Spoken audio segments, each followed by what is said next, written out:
It was great timing that your team reached out because I don't normally think about nutrition, talk about nutrition, but the last 6 months of doing a deep dive on brain chemistry and how it affects your emotions. And I've always thought about the other side of the relationship. And recently I'm like, wow, a lot of emotional issues that I speak to guys about, a lot of the low hanging fruit is in fixing your nutrition, like kind of basic Mhm. health things.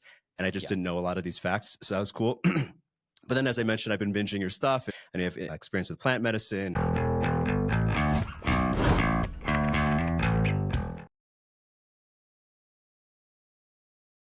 A lot of things that we could cover. I don't think I'll get to all my questions, but I'd love to start with like, could you give us an overview of who you are, a general, who is Justin? Yeah, totally. I just think of myself as endlessly curious and obsessed with freedom. Mhm. It's like I've lived a lot of lives. I've worn many hats. Sometimes it feels like I've been here for a billion years. Like really, I look back on a 15-year music career. Feels like it was 100 years ago. But that's where people knew me originally. I became a professional musician when I was 17. I went to Berklee College of Music. I got a degree in songwriting, went down to Nashville. Before I knew it, it was 300 shows a year on stage every single night. I had a reality TV show on ABC when I was 25 called The Big Time, which led to a YouTube channel and doing the music thing, put out an original album and all that. But, Genre, a lot of the like country. masculinity work. You what? What genre of music? Basically, pop music is what you call it. It's like if Okay. Matchbox 20 and Billy Joel had a baby. Gotcha. Okay. I played piano and sing was like my whole career. Cool. So it's interesting that I ended up in health and wellness, but it's just like the whole journey that is the human experience that we're having right now. As a child, I was a fat kid growing up. So I had a ton of body dysmorphia.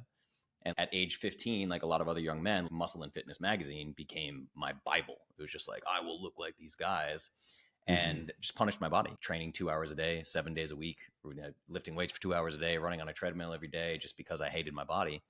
And that Mhm. body dysmorphia carried into my music career where I'm literally under spotlights every single night and being judged for my appearance. My appearance is part of the thing, whether I like it or not as a musician. And, TV and everything, it just kept worsening. And this is what I connected a lot with Kyle Kingsbury on when we first met, is I was just masochistically punishing my body to be the most masculine man that I could be. And having grown up with Arnold Schwarzenegger and Sylvester Stallone movies, the only way I knew how to do it was the most savage ways possible. So in my 20s, it was just like CrossFit 2-a-days plus bodybuilding. I was boxing in Boston. And then by the time I got to Nashville, it became jiu-jitsu. I became a purple belt in jiu-jitsu. I was running Tough Mudders. I trained with the Strong First guys to get certified in kettlebells, all this stuff. And then I ended up like training with this militia. I got into weapons training. Like I'm learning how to clear houses and all this stuff. Militia. There's a group all around the nation called the 3%ers. Okay. And it wasn't anything it was too political for me to want to be a part of the thing. But Mhm. a lot of the guys I was training jujitsu with were instructors doing these weapons trainings and all these different things. So I would just go out to events where I could pay them for a single event and I could do training. It's like the same way, like here in Austin, I've done sheepdog training with Tim Kennedy, right? Mhm. And then I did this in Denver, Colorado. There's another place called Able Shepherd, which is an amazing training facility. I just was like hyper masculine. Like anything that Mhm. was masculine, I was doing it. I was uber competitive. Even in my music career, I was like uber competitive, all these things. But, in my 20s, obviously, I'm on stage. So I can step off stage and like I can kind of choose women in the crowd and I can have a lot of experience with women, none of which is actually intimate. None of these women actually knew me. I didn't know how to take my performer mask off. I was like living my entire life through this lens of this caricature that I had created. So Mhm. by my late 20s, I had, 6 night a week drinking habit. I could not hold romantic relationships. I just like felt completely unseen. I felt alone a lot of the time. And I was wondering why I felt so empty when every man around me was high-fiving me and telling me I was living the dream. And that was what led me to plant medicines, what led to my first trip down to Peru. Went to a place called Spirit Quest with Don Howard, and Mhm. I had a 8-day experience there with 4 ceremonies that just kind of cracked me open. And I came home and started giving up things that were no longer serving me rather effortlessly. I wasn't like riding dragons or anything, but I came home and just started ditching things. Like I quit CrossFit. I got out of a toxic on again, off again relationship. I just started trying to listen to my body instead of getting drunk when I was playing gigs. I would have these breaks in my gigs and I'd go sit in my car and just read like Tim Ferriss books. All of a sudden, everything just started to shift in my mind. I realized there was more to it than this. And that was when I found the paleo diet. So some of the things you're talking about, like The masculinity journey, I don't think can be fully optimized until you get the pyramid foundation of optimal health and wellness. Because Mhm. everything you're trying to do, whether it's jujitsu or the cognitive load of running businesses, right? I own 3 businesses that I run. I couldn't do that without my nutrition being dialed. And something I loved about some of your content I saw was like the anabolism and catabolism of your brain, right? The way that you're Mhm. thinking. It's the same thing with diet culture.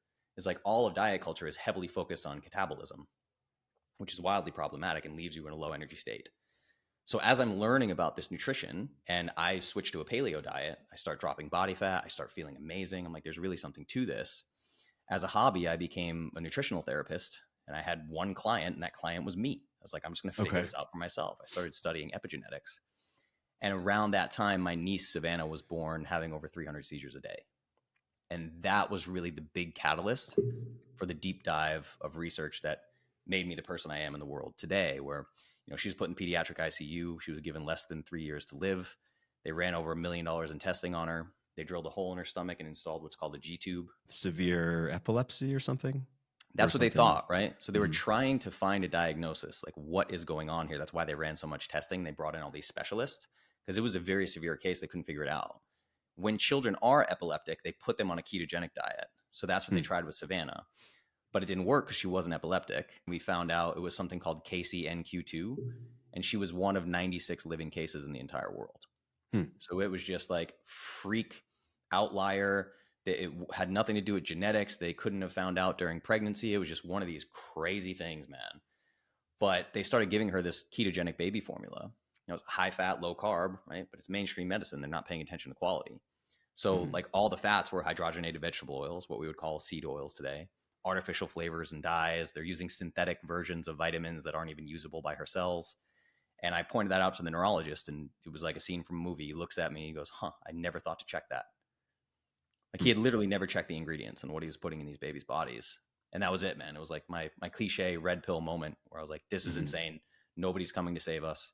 I went home, I made a paleo friendly baby formula for Savannah with food dehydrators and processors, cleared it with the neurologist to start feeding that in her G tube because it was better than their toxic junk. And I started sharing the story online. Started studying biochemistry and biology. Rob Wolf was telling me what textbooks to buy because he was a PhD biochemist, right?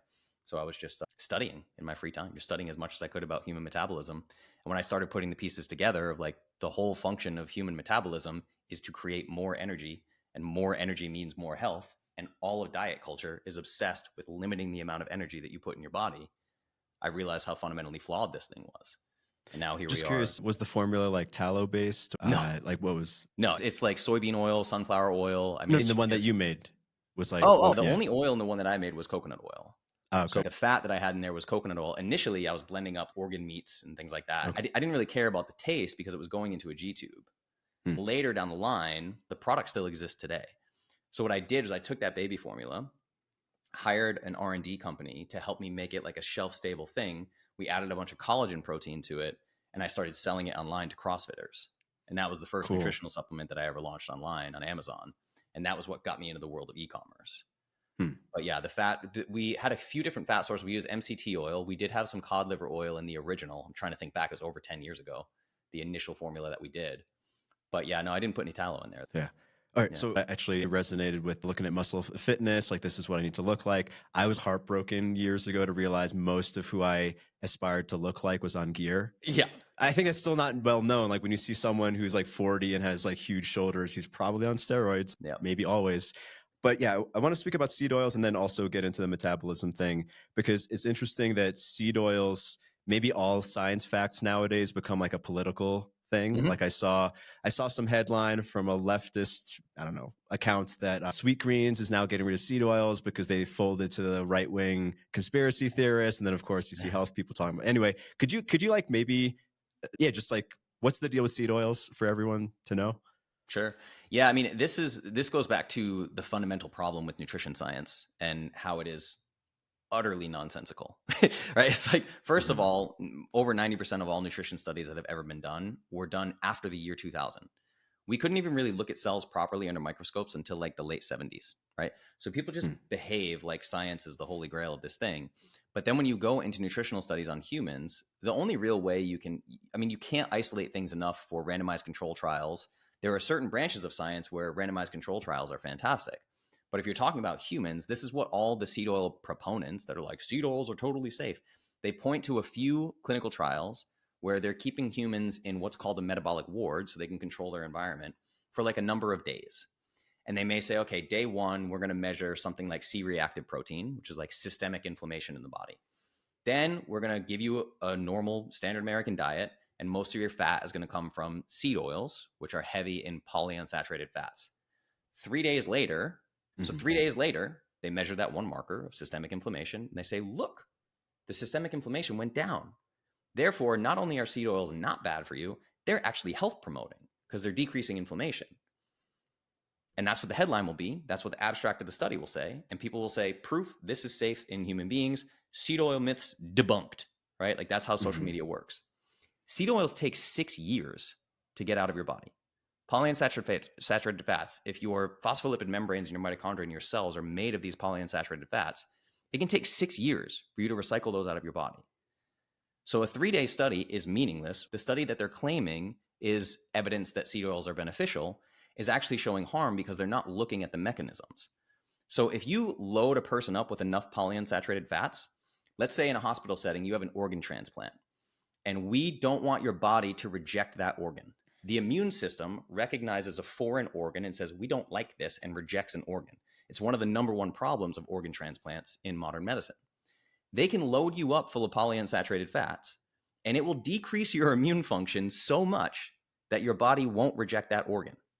Now, if you dramatically decrease your immune function, what's happening? Your systemic inflammation numbers are going to go down.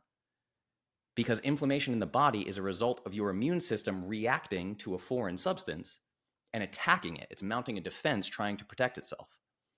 So this is where the science gets so confusing, because you will have like a Lane Norton or a PhD or something come out and say the human randomized control trial shows a decrease in inflammation when we feed people these seed oils. And people are like, oh, there it is. PhD just told me this is definitive, right? And this is why you have, even evidence-based people like Peter Attia. He famously has said, like, nutrition science is bottom of the barrel science, and we all know it. One of the issues with seed oils and polyunsaturated fats is it decreases immune function. Yeah. And metabolism too, right? If you want people to understand, we can actually sum this up really quickly. So the human metabolism is all the processes that take food ingested by the body and turn it into energy. The energy currency of the body is ATP. So the entire function of every step of the metabolism, from the saliva in your mouth to the electron transport chain, the last step of energy production, is all with the goal of creating ATP. Now, at the level of the mitochondria, the last step where hydrogen is being converted into ATP, there is a membrane. And I want you to think of a membrane like the Hoover Dam, like a hydroelectric dam with a giant amount of water on one side of it, and one little space that there's a ton of pressure buildup and the water flows through that. The same is true of mitochondria. You have a phospholipid membrane that's made out of fats, and these hydrogen ions are being pushed through a channel called ATP synthase that creates energy in the body, creates ATP. Now, the Hoover Dam can generate a ton of energy. Now imagine someone takes a drill and they just start drilling thousands of holes all into the Hoover Dam, and now, like a spaghetti strainer, there's just water rushing out everywhere. Less energy is going to be created as a result of that. So when your cells are made of these polyunsaturated fats, they become permeable, and these hydrogen ions can escape without creating ATP. So your body's literally wasting energy. And this is a problem because you need energy for proper immune function. You need energy to produce the right amount of testosterone or estrogen and progesterone or whatever. Your cognitive function. The more seed oils you have in your diet, the less energy your body will produce, and it will negatively impact every single aspect of health and wellness across the board. Got it. Yeah. So actually, let's go deeper into the ATP thing, because this is like, from my layman's understanding, when people talk about being healthy, for instance, they're usually about two different things that sometimes go against each other, like performance and longevity. Like extreme example, going on gear is great for, longevity. But if there is like one thing that seems, and this is just for me reading books like Jack Kruse and following other nutritionists and stuff, like your ATP production, your energy production, is one of these things that really, without a trade-off, affects both of these things. Yeah. So could you speak a little more about like the metabolism aspect and And maybe with nutrition, and I have some follow-up questions on training too. Sure. Yeah. I mean, ATP affects not just a couple of things or the things we're discussing, like it affects everything. Like I know you care a lot about brain chemistry and how the mind is working, how your brain is working, right? Mhm. That's going to be driven by ATP 100%. So we actually know this in clinical studies. Like when you talk about mental health, depressed and anxious subjects on average generate about 20% less ATP than non-depressed and anxious subjects. Mhm. Depression and anxiety is quite literally a low energy problem. Low testosterone is a low energy problem. It's all these different things that people are obsessed with solving instead of solving the root cause, which is metabolism and how your metabolism is functioning and how efficiently your body can create ATP. We attack it from other angles, right? So you have these guys that are starving themselves to be in Muscle and Fitness magazine, right? They're probably eating 1,800, 2,000 calories a day. They're super dehydrated, but they're pumping peptides, gear, testosterone, whatever, which is sending a signal to your body. We have to prioritize building more muscle, right? So Mhm. even though we're starving, we're going to prioritize building more muscle. But the human body has a limited amount of energy.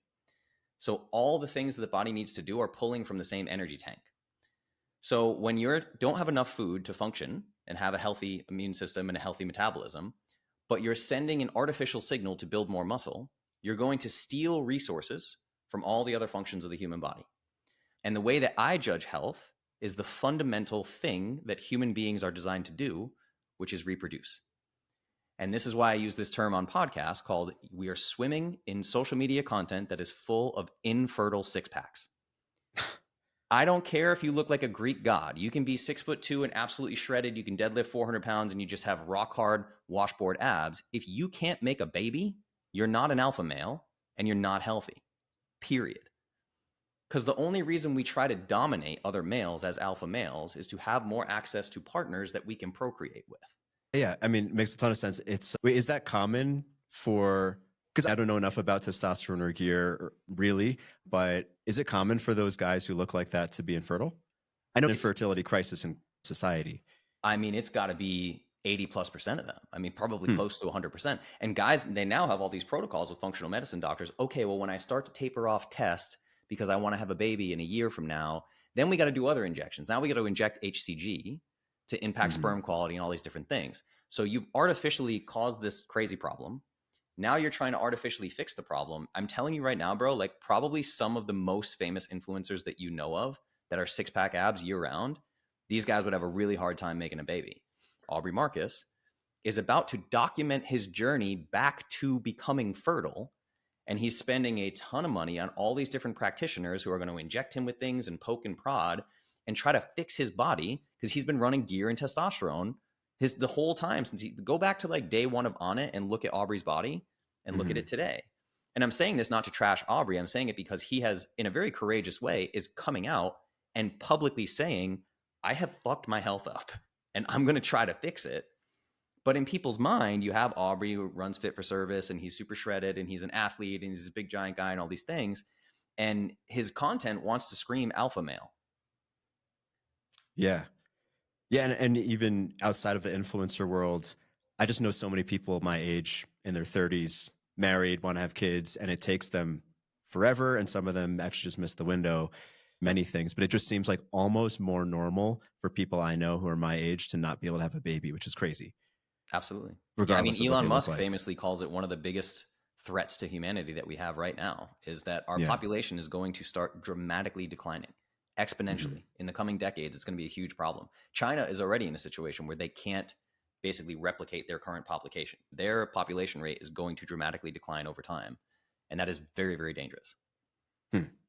So back on the ATP thing, because like, yeah, I was really big in the strong first world, really following Pavel and stuff. And one of the things that I got from, I forget which book, Quick and the Dead, one of his things, I think, Quick and the Dead, was understanding like there's three different mechanisms or three different systems that our muscles generate ATP. I don't know if I'm using the right terminology, but generate Mhm. ATP. And his protocols were mostly focused on phosphogenic efficiency, like some more Mhm. power. Yep. I'm curious on your thoughts on that. And if in general you have training tips for metabolic health. Yeah, I think Pavel's work, and I haven't come across Pavel's work specifically around the different metabolic pathways that he's targeting, But I will say Pavel's overall training methodology, I think, is incredible. So, for instance, I first came up in this game, and part of the reason why I connected with Kyle so heavily is my history of martial arts. I was in charge of weight cuts for professional MMA fighters. Hmm. So I was the guy that would come in and be like, oh, you need to lose 30 pounds in 14 days. I got you. No problem. Let's do it. That doesn't mean that that was good for their bodies. It was terrible for their bodies, you know? And Pavel, his whole training methodology around this idea of like, you really only train at 70%. There's really no reason, unless you're like an Olympian who needs to be in a competition who's going to throw a bar overhead, you don't actually need to test your 1 rep max. You can consistently push your 70 rep max, your 70% max, and know that your 1 rep max is increasing. It's just math, right? As your 70% increases, your 1 rep max is going to increase. You don't actually have to go test that, which is where all the injuries happen, all the things that are harmful to the human body. If you're just constantly punishing your body and like every month you're testing PRs and you're just constantly pushing yourself as hard as you can, you're going to break down your body. You're going to get injured. The longevity of your training is going to be dramatically shortened. This is why so many professional athletes end up like, go look at Chuck Liddell right now. The guy looks terrible, you know, like, or DC or whoever used to fight, like these, their bodies are just beat up, broken. So that's what I love about Pavel's work is he's basically having people take very long breaks in between sets, right? He's like, you can do hard work, 70%, whatever. And then he has you sometimes taking 5-minute rests where you're just like kind of pacing around, big deep breaths through the nose, letting your body fully recover. And I worked with Dave Whitley, who used to work with Pavel, one of the original guys that started Strong First. When I was training with him, he was like, no, you do your next set when your body is fully recovered. And then I would ask him like, well, how many reps am I aiming for? He was like, you are aiming for the number of reps it takes before your form starts to break down. And then you stop. I don't care if you have a number in your head of, I need to hit 25 reps. If you're at 12 reps and your form's getting wonky, you stop. And so you're ready to recover in a way where you can actually do the thing that you're trying to do and do it properly without training improper form. There's another guy named Doug McGuff who has an amazing book called Body by Science. And Body by Science is utilizing time under tension, which is basically activating every single muscle fiber that you have, slow, fast, twitch, type 2, type 3, all these things. It's just these very slow controlled reps, a 5-second positive and a 5-second negative. Now he's taking every set, every exercise to complete failure, but it's 1 set per exercise of complete failure. The workout is done in 25 minutes and you only train once per week. And you will see these guys get shredded and jacked and they look amazing and their testosterone's through the roof, right? Because you can activate these different metabolic pathways in a way that's more efficient to get what you want to happen more efficiently. But we still all live in this world where we're kind of training like athletes, where it's like we're just training maximum and pushing ourselves hard so that we can perform better.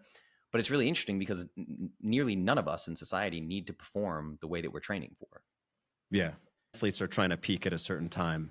Exactly. And then they rest for a long time. So I have one question about because I'm not familiar with Body by Science, but it sounds a lot like Mike Mentzer. If you're familiar with his bodybuilding thing of training once a week, hitting the intensity, and then resting until recovering. But my understanding was that like that kind of training, which is mainly for hypertrophy, whereas like Pavel's things is more about like speed and efficiency and maybe tendon strength and other factors. Is that accurate? Would you say they would go together or they kind of cannibalize each other? They can, yeah. The slow, like the really slowly controlled reps, like the slow positives, slow negatives, is definitely more of a hypertrophy game. But then when you think about the metabolic impact of that, of what you're doing, right? It's like I try to help people see like the 70% of the calories you burn during the day are just your basal metabolic rate, like the calories you need to lay on a couch and breathe and have your blood pump and your brain function and all these things. Like basal metabolic rate, you can impact, you can drive it up. So me, if I run a calculator on my resting metabolic rate with my age, height, and weight, it's going to say my resting metabolic rate is like in the 1600s. But then I go to a lab and I wear a mask and they test my resting metabolic rate and it's 1975. It's close to 2,000 calories a day, which means that my metabolism is functioning in a way because at 170 pounds, I have like 135 pounds of muscle on me, and muscle is metabolically expensive, right? So I'm like burning more calories at rest just by being as muscular as I am at my size. So the stuff that Metzer's training, and I'm not super familiar with Metzer's stuff, but it sounds like that's what he's optimizing for. So he's like putting skeletal muscle mass on your system, which will, to a certain extent, positively impact your metabolism. I think Pavel is also dramatically increasing your metabolism, but he's doing it through the efficiency of metabolism with extremely efficient training. So you see a guy like Pavel and like he's very lean, he's very, very strong, but he doesn't look like Metzer or Ronnie Coleman or whatever. His body's completely different, even though he's like savagely strong. You know, gear and amphetamines and many other things too. But he yeah, also, yeah. there's a million ways to skin the cat, and you just got to decide what you're optimizing for, because we have to know that first and foremost. I want to speak a little on the cultural or psychological side, because I heard you and Kyle speaking about Goggins and Hormozy, and like there's this idea of like going harder and harder and harder. And I can see why that is appealing, because most people perhaps don't go hard enough, or they are dealing with discipline issues. But I thought you brought up a really great point that that's actually not healthy for most people. Could you speak a little to that? Yeah, totally.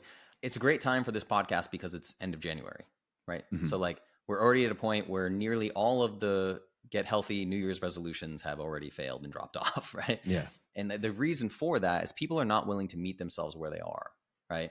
So if you have someone for all of 2024, they've been sedentary, they eat fast food 6 times a week, they're like, hitting a vape and drinking alcohol and whatever, and they're not doing anything. And then they decide January 1st, I'm going to go to the gym 5 days per week. I'm going to do an hour of cardio after my lifting. I'm going to eat 1,500 calories a day. I'm not going to eat any fast food. I'm going to give up all my vices. I'm going to do the whole thing. This is a low self-worth, low self-love, self-sabotaging behavioral pattern. You believe nothing you do works. You believe you always fail. And you also carry the false belief that getting healthy sucks. By creating such an insane plan for yourself from the jump, you are going to fulfill all of those false beliefs. You're going to make your ego very happy because your ego already believes all of these things, that health and wellness is for other people. Health and wellness is for Kyle Kingsbury or for Justin or for whoever, right? They already have these false beliefs about self, and it's actually more comfortable for them to validate those false beliefs than to meet themselves where they are, start to make gradual improvements, feel better. And all of a sudden, they're being pushed out of their comfort zone because literally the reality that they live in is starting to crack and crumble and shatter. And that's the piece that I don't think people talk enough about in personal growth and development, is that personal growth and development is very, very challenging. It's very painful.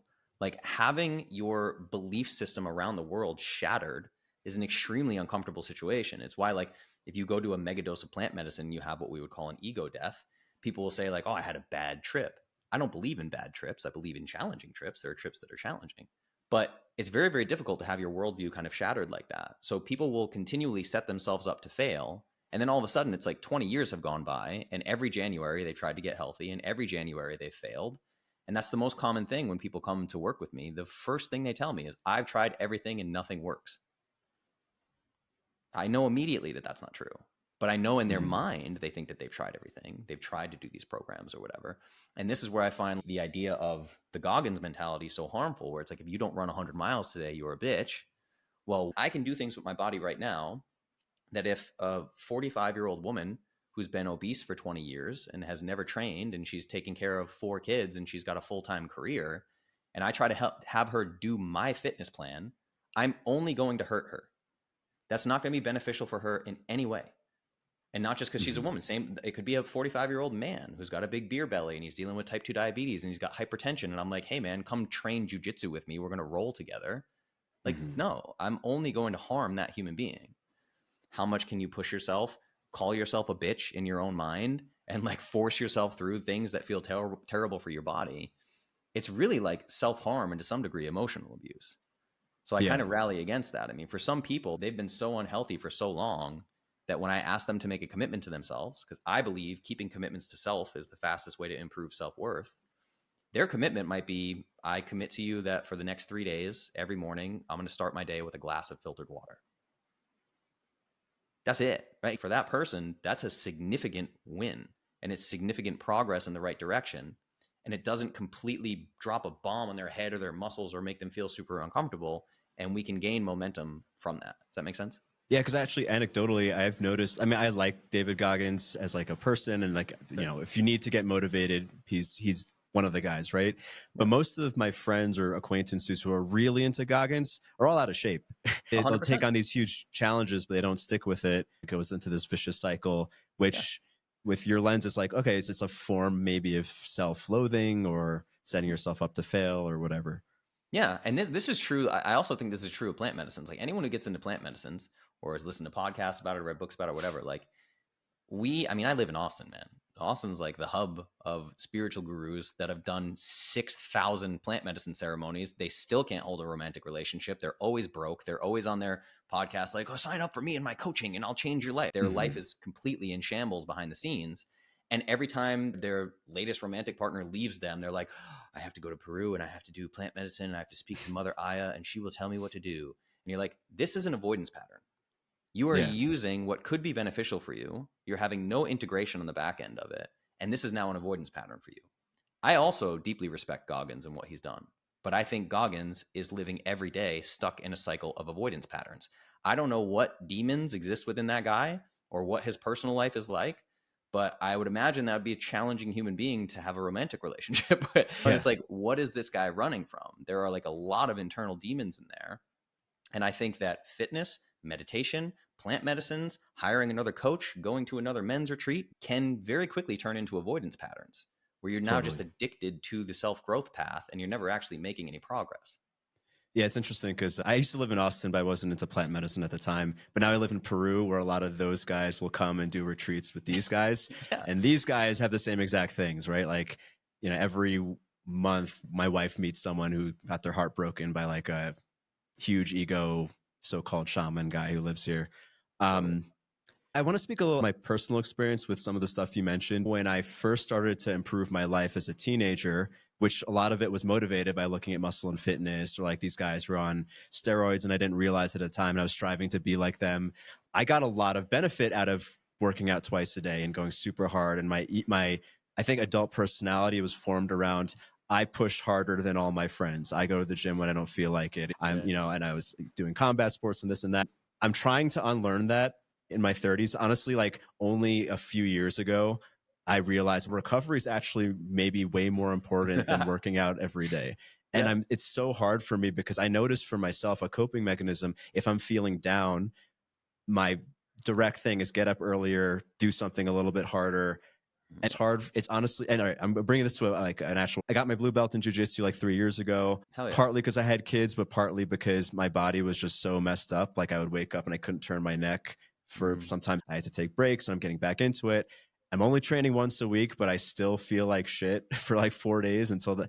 And I'm curious if you have anything as far as recovery, getting out of that catabolic state physically, and maybe some commentary on the psychological side. Yeah, I mean, one, I'm gonna like kind of spitball some practical tips, and then I want to circle back to something you said. The first thing I always look for is, are you eating enough? Are you getting enough nutrients? For most people who train the way that we do, I'm still very drawn to masochistic training. I love training, bro. I love pushing myself hard, right? But I also understand it's like I might need 3,800 calories after training if I want to recover properly, right? So you're asking your body to recover. Maybe, I don't know if this is the case because I'm not working with you, but you may be asking your body to recover without giving it the fuel and substrate that it needs to be able to recover properly. This is also why the weight cuts and stuff are so dangerous with fighters. Like if I cut 30 pounds off somebody in 2 weeks and then they go into a fight, they are way more prone to get like CTE. They get punched in the head. Like their body is not in a healthy state to protect itself in any way. Or like specific protein grams you would track. Yeah, So like I don't think I'm not eating enough, sure. but I'm Yeah, a not little bit sure. of both. We could dig into like macronutrient ratios and things like that, but also what types of food are you eating, right? And this is why all of my content and what is like the most viral videos I have are all on this concept of food versus poison.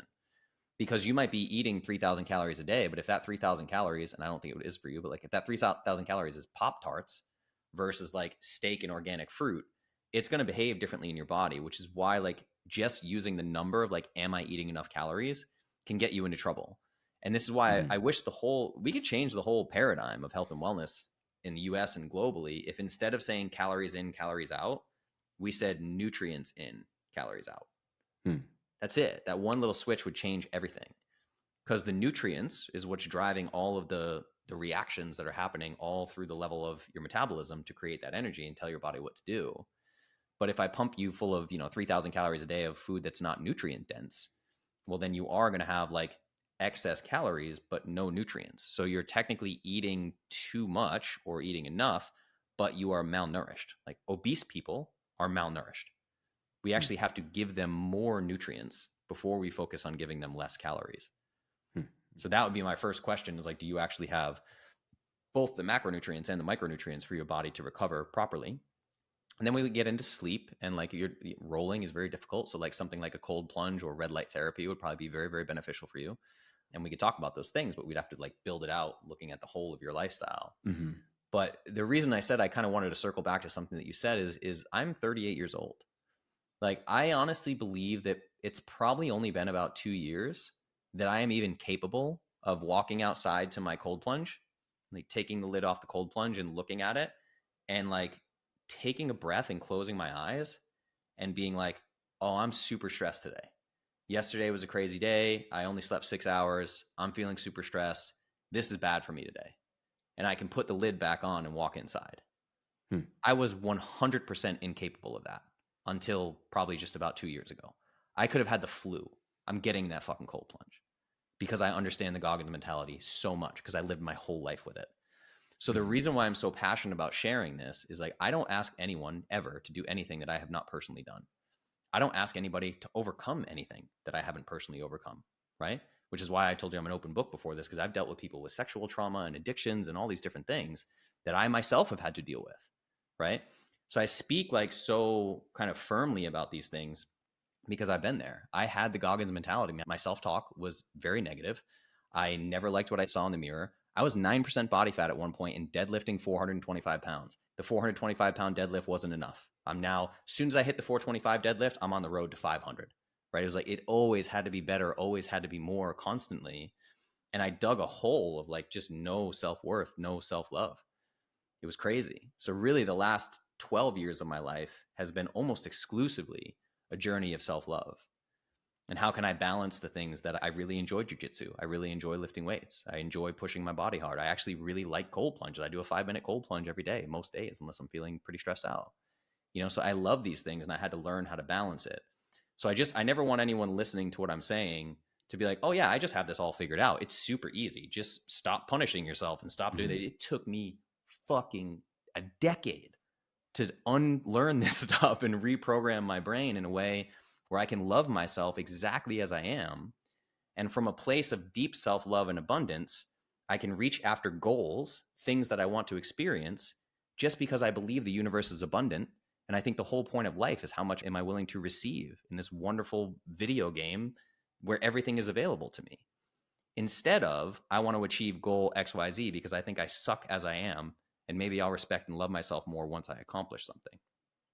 So to speak to what you said, like I always joke, I call it Tim Ferriss personal development. When I was in my 20s and I found Tim Ferriss is very analytical brain of like, this is the morning routine and we do this thing for 10 minutes and the meditation is 10 minutes and the journaling is exactly 3 pages. And then we do the cold plunge for precisely 2 minutes at 40. This whole like hyper optimization of the thing was exactly what my brain needed. It was exactly what I needed at that time in my life. And then eventually I had to graduate beyond it, right? And that's what I see is I see people get stuck. Like I'm in my mid 40s and I wish I had a partner and I don't. And I really want to have babies and I would love to have a baby, but I have not figured out the romance thing. And you can see him like suffering and tormented in this thing when he's had all the top romantic relationship experts in the world have all been interviewed on his show. Yeah, it's wild because I also worshipped him for a while, and Yeah. actually he's had a hugely positive impact on me.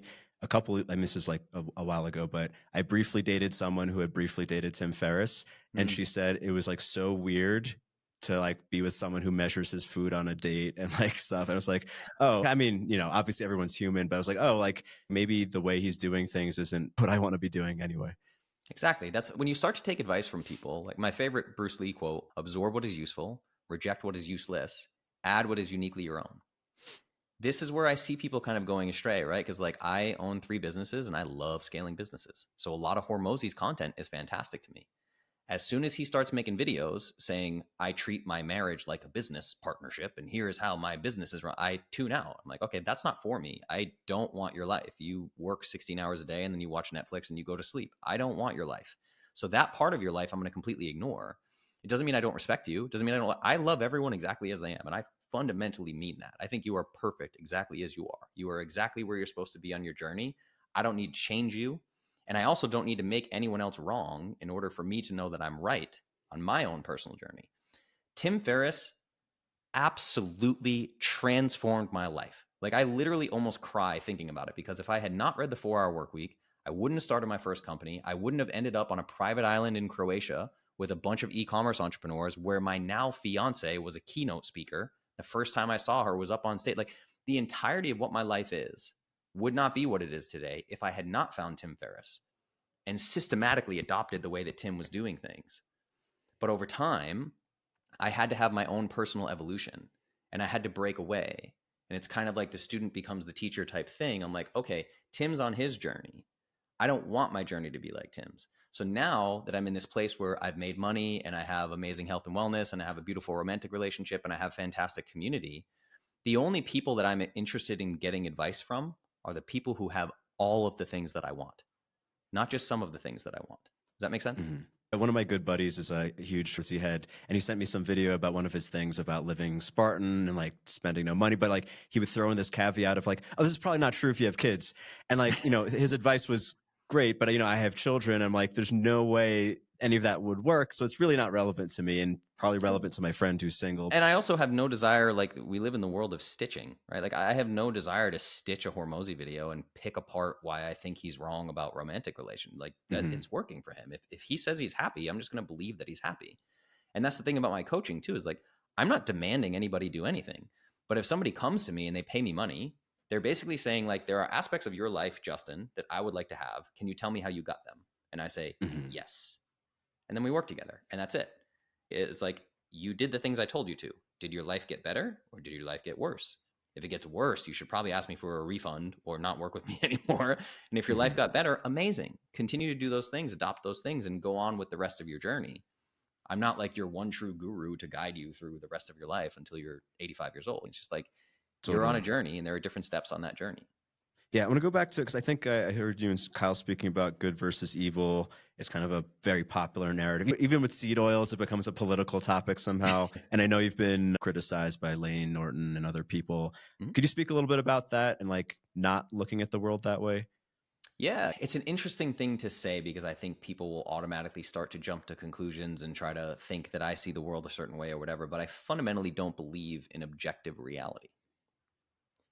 And we can go as far down that rabbit hole as you want, right? I heard you mention Prometheus Rising, which is one of my favorite books. Talked about a lot on this podcast. It's fantastic. I assume somewhat inspired. Totally. I mean, Prometheus Rising is a great book for a number of reasons, but there's a section at the end of it where he's like, you get to a place where you realize that the meaning of this life is how amazing can I make things and then making it better. I found myself in this place at 38 years old where I'm like, how amazing can life be? I have all the things I want. I have this amazing relationship. I've traveled to 20 countries with this woman. I have this beautiful community. I have the social media following, all businesses, money, all the things, right? And it just becomes this like, how much love can I actually hold? How much self-love? How much love from other people, etc. But I can only get there if I'm focusing on how much abundance is available to me. I believe money is as available as oxygen. I believe love from friends, family, romantic partners is as available as oxygen. All of these things are available to you. They're just waiting for you to understand how to operate at a frequency where you can have them. So the good, bad, right, wrong thing, I don't believe in good, bad, right, wrong. And this is if you go all the way back to like Hermeticism and the Kabbalion and all these different things. It's just polarities. Like if cold gets cold enough, it burns you. It's how these polarities work. So I think that if we go back to theology, the idea of God and the devil, there's this never-ending kind of push-pull between God and the devil. But yet all the Christians, the people who are like on team God, they know that God is actually more powerful than the devil. So why does God not just turn and bang, evaporate the devil? The devil's gone and now the problem is solved. This is an analogy for the human psyche. God is within you. Devil is within you. Ego, shadow, light, dark, yin, yang, all these different polarities exist within you. And the integrated whole finds a way to love the shadow parts, not just expose the shadow parts. Ooh, I did shadow work and now I know what my shadow is. Okay, let's put it back in the basement and forget about it. No, you have to love those parts of yourself. Love the kinky, sick, fucked up parts of yourself that like shit that other people think is weird, and just own it and love that thing as much as you love the bright, shiny parts that society praises you for. That's like the real depth of integration and why people never graduate past these plant medicines or integrate these plant medicines properly. Because when they're looking at the yucky stuff, they're like, oh, that was so brutal. I had to look at the yucky stuff instead of integrating the yucky stuff. Yeah. So if you zoom out far enough, any bad thing that you see in society or the bad news of everything that's happening all around the world, there is always going to be positive that comes from it. It is undeniable, right? If we look at, if you're big on conspiracy theories or whatever, and you go down like the Q rabbit hole and mRNA jabs and Trump versus light dog, this Mm-hmm. whole thing, right? It's like the things that we think are the worst things that are happening lead to very significant and profound changes, right? Like what happened in 2020, the big global thing that happened was one of the most dramatic shifts for human consciousness that has ever happened. And distrust of these perceived authorities, these organizations that have been lying to us for a very long time and have been killing people for a very long time. Mainstream medicine's been the third leading cause of death in America for a long time. And Mm-hmm. people are just now figuring it out because the story got so wonky and they overstretched themselves and they did too big of power grabs. It leads to this very dramatic shift. Or if you take something like, there are these stories all around the world of like human trafficking or something like that. And then someone does a documentary film about human trafficking, which leads to millions of people being aware of this problem, which leads to charities that are funding millions of dollars in philanthropy. And now you have these special forces groups that go and they rescue all these children, and millions of children are being rescued. And these people feel good because they're donating to the charity and they're seeing the change. It's like everything is always working together in perfect harmony. But if all you're focusing on is how terrible and how bad everything is, you're never going to get the fruits of what's coming from those challenging experiences. Yeah, and I think it's really because, like, all right, I mean, I obviously have my own personal biases and beliefs and everything, but I'm in a chat thread with like a bunch of friends who are way more liberal than me, and a Mm. chat thread with a bunch of friends who are way more conservative than me, and I'm always arguing the other side. And obviously, I have my own blind spots too, but it's like, wow, they're actually saying the same thing and saying the other group is like so much easier on the brain to be like, and then Yeah. you don't have to really dig into things because it takes a lot of brain power to be in that state that most of us only access in some sort of deep spiritual experience, plant medicine or whatever, Mm-hmm. because it'd be hard to kind of function if you didn't simplify things. But, and yet, most people just don't want to access that, or, Of course. yeah. And that, I've And shared a yeah. lot of the, Well, I was just going to say, like, on social media, you also get rewarded for calling someone out or like yeah. othering someone. It gets you more exposure usually. I did a podcast yesterday. We did about 90 minutes with myself and a woman who is a vegan, and Mm. she teaches all her clients veganism, and she teaches women hormonal health through veganism. And like, I could not be more at odds with believing that the vegan diet is the way for optimal health for anybody. And we communicated a few times before the podcast, and we were like, let's show up and let's do this thing together. There was zero debate to be had on that show because Hmm. she thinks that hyperpalatable, ultra processed foods are killing people. She thinks that most of the vegan replacement products like Beyond Meat or whatever are toxic and people shouldn't be eating them. And we literally just got together and like, we're laughing, we're joking. It's like amazing experience where we're both just like agreeing on so many things, and like what's wrong with the food system, what's wrong with big food and big pharma and government corruption, what's wrong with nutrition science.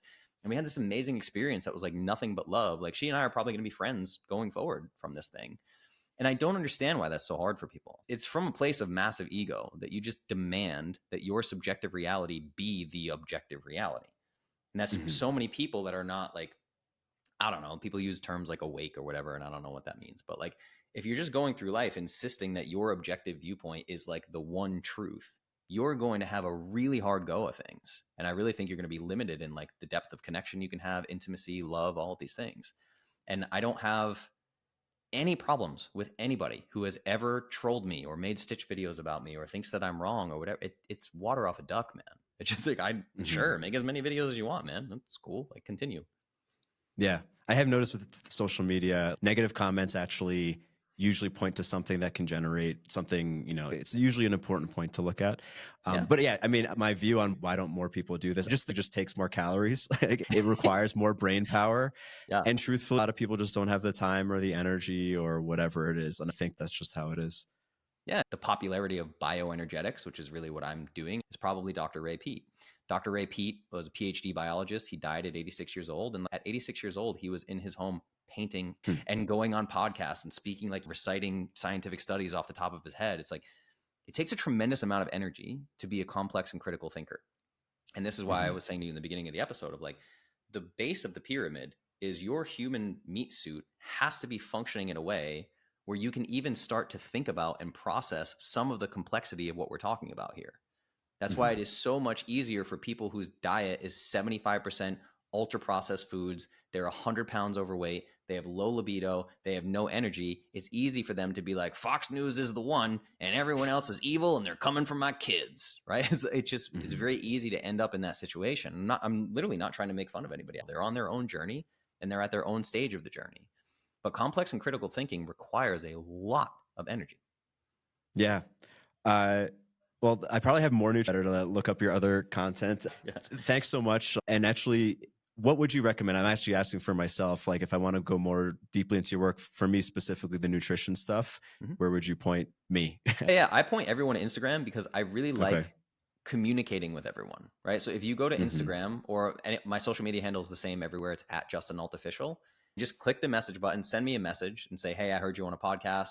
And whatever you're looking for, I'll help you. I have a foods list, right? It's an approved foods list. It's over 110 foods to choose from. So there's plenty of variety.